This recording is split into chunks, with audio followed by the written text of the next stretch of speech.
well. Yeah. They've got to be a mum and they've got to still be a worker and still be efficient. What they often find is they feel that they're not doing a very good job in either camp. Yeah. And it's not the truth, but it's how they're feeling about the situation. And then they can really feel like they're both being a fraud at being a good mum and a fraud at being a good worker. So it's kind of working through and seeing how we can align the fact that they are doing a good job, and that knowing to that feeling of actually inside feeling that they're doing a good job. Yeah. So you basically working with both men and women. So especially with a woman with going through the same situation you was going through. So what was the actual moment you realized I need to make some changes on myself? So what was the light bulb went off? So I think for me, there wasn't necessarily this big epiphany. I know some people have the great, hero journey story.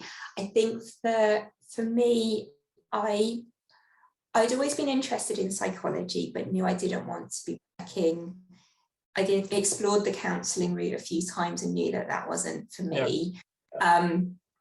Really enjoyed all my careers within the bank, but always also knew that I hadn't found the career, as it were, that one that really lit me up.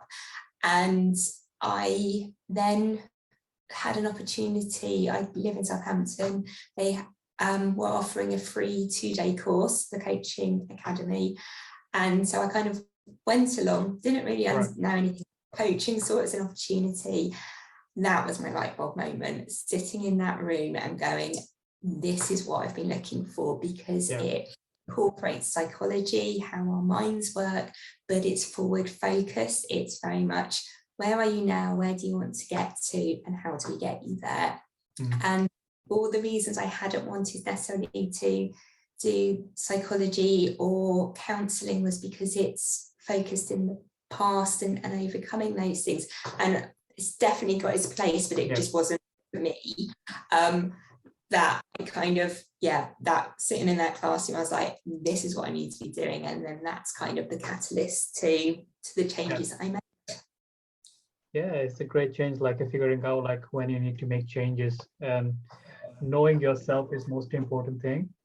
So I'm going to go to the topic right now. So the topic it shows, which you coach on and you specialize on, imposter syndrome. So those who our listener doesn't know about it, can you explain to them what actually imposter syndrome is and how is it affecting our life and career?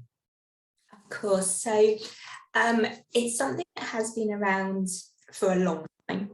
So it was originally, or the phrase was originally coined in 1978 by two psychologists, Dr. Suzanne Imes and Dr. Pauline Clance.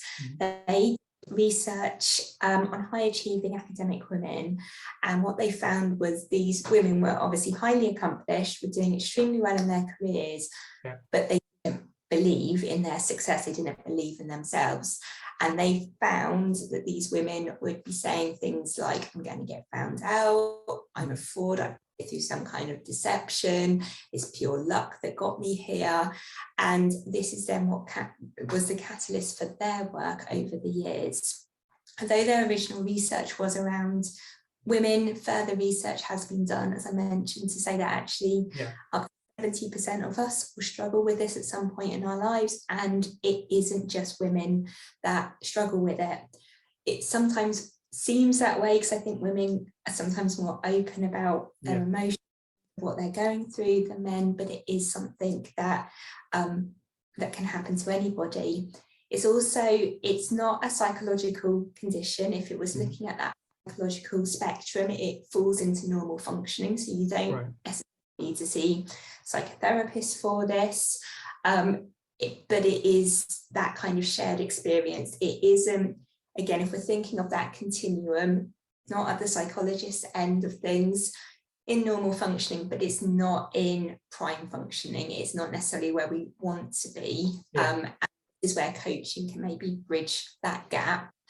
And as I said, what we often find is people that are struggling with this on some level know that they are good enough. They just don't feel that they're good enough. And that's what that gap is. And it's then realigning that to help them get that real inner confidence to actually feel